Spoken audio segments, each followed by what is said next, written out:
ಇದೆಯೋ ಅದಿಲ್ವೋ ಒಂದು ಪ್ರಾದೇಶಿಕ ಪಕ್ಷ ಆಗಿ ಪಾಪ ಅವರೇ ಹೇಳಿದ್ರು 17, 18, 19 ಸ್ಥಾನಕ್ಕೆ ಬಂದಿದ್ದೀರಾ ಅಂತ.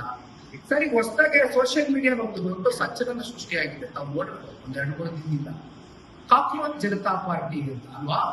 ಒಂದ್ ಕೆಲಸ ಮಾಡ್ಲಿ, ಅವ್ರಿಗೆ ಹೊಸದಾಗಿ ಪಾರ್ಟಿ ಕಟ್ಟಿ ಅಂತಕ್ಕಂಥದ್ದು ನಾನು ಅವ್ರಿಗೆ ಮಾತಾಡಕ್ಕೆ ಹೋಗಲ್ಲ. ಯಾಕಂದ್ರೆ ಪಾರ್ಟಿ ಕಟ್ಟೋದು ಸುಲಭ ಅಲ್ಲ. ಅದು ಮನೆ ಮುಖ್ಯಮಂತ್ರಿಗಳು ಕೇಳಿದ್ರು ಕೂಡ ಬಹುಶಃ ಅವರೇ ಉತ್ತರ ಕೊಡ್ತಾರೆ. ಅದಕ್ಕೆ ಪಾರ್ಟಿ ಕಟ್ಟಿ ಚುನಾವಣೆ ಟೈಮಲ್ಲಿ ಅದನ್ನ ಬಿಟ್ಟು ಹೋಗಿ ಇನ್ನೊಂದು ಪಾರ್ಟಿಗೆ ಜಾಯ್ನ್ ಆದಂಥದ್ದು ಮಾನ್ಯ ಮುಖ್ಯಮಂತ್ರಿಗಳು. ಪಾಪ ಅವ್ರ ಬಗ್ಗೆ ಈಗ ಚರ್ಚೆ ಬೇಡ. ಈಗ ಇಲ್ಲಿರ್ತಕ್ಕಂಥ ಪ್ರಶ್ನೆ ಒಂದೇ, ಕಾಕ್ರೋಚ್ ಪಾರ್ಟಿ ಅಂತ ಹುಟ್ಟಿದೆಯಲ್ಲ, ಸೋಷಿಯಲ್ ಮೀಡಿಯಾ ಇವತ್ತೇನು ಬಹಳ ದೊಡ್ಡ ಮಟ್ಟದಲ್ಲಿ ಸಂಚಲನ ಸೃಷ್ಟಿಯಾಗಿದೆ. ಹೆಂಗಿದ್ರು INDA ಮಿತ್ರಕೂಟದಿಂದ ಆಚೆ ಬಂದಾಯ್ತು, ಹೊರಗಡೆ ಬಂದಾಯ್ತು, ಎಕ್ಸಿಟ್ ಆಯ್ತು. ಅಲ್ಲೆಲ್ಲೋ ತಮಿಳುನಾಡಿನಲ್ಲಿ DMK ಜೊತೆಗೆ ಕೈ ಜೋಡಿಸಿದ್ರಿಂದ ಹೆಂಗೋ ಒಂದ್ 5 ಸೀಟು ಗೆದ್ಕೊಂಡು ಗೌರವ ಉಳಿಸ್ಕೊಂಡ್ರು ಪಾಪ. ಈಗ ಕೊನೆಗೆ ಅವ್ರಿಗೂ ಚೂರಿ ಚುಚ್ಚಿ ಅಲ್ಲಿ TVK ಜೊತೆ ಸೇರ್ಕೊಂಡು ಆಯ್ತು, ಅದ್ರಿಂದ ಹೊರಗಡೆ ಆಗ್ತಾ ಇತ್ತು ಅವ್ರನ್ನ.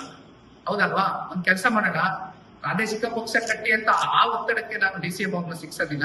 ಕಾಂಗ್ರೆಸ್ ಪಾರ್ಟಿಗೆ ಅಧ್ಯಕ್ಷ ಆಗಲಿ, ಅಧ್ಯಕ್ಷ ಆಗಿ 2028 ಚುನಾವಣೆಯಲ್ಲಿ ಅವರ ಅಧ್ಯಕ್ಷತೆಯನ್ನು 50 ಸೀಟ್ ಗೆದ್ದು ಯಾರು DCM ಅವರು ಕಾಂಗ್ರೆಸ್ ಪಾರ್ಟಿಗೆ ಅಧ್ಯಕ್ಷ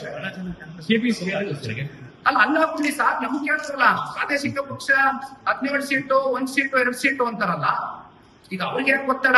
ಒಂದ್ ಪ್ರಾದೇಶಿಕ ಪಕ್ಷ ಸಪರೇಟ್ ಆಗಿ ಕಟ್ಟಿ ಅನ್ನೋದು ಒಂದ್ ಸಂಚಲನ ಸೃಷ್ಟಿಯಾಗಿದೆಯಲ್ಲ, ಯಾಕೆ ಹೇಳ್ತಾ ಇದ್ದೀವಿ ಅಂತ. ನಿನ್ನೆ ಫ್ರೀಡಮ್ ಪಾರ್ಕ್ ಅಲ್ಲಿ ನಿಲ್ಸ್ಕೊಂಡು ಮಾನ್ಯ ಮುಖ್ಯಮಂತ್ರಿಗಳು ಐ ಎಂ ಕಾಕ್ರೋಚ್ ಅಂತ ಟಿ ಶರ್ಟ್ ಬಿಡುಗಡೆ ಮಾಡ್ತಾರೆ ಸರ್. ಐ ಎಂ ಕಾಕ್ರೋಚ್ ಅಂತ ಟಿ ಶರ್ಟ್ ಬಿಡುಗಡೆ ಮಾಡ್ತಾರೆ.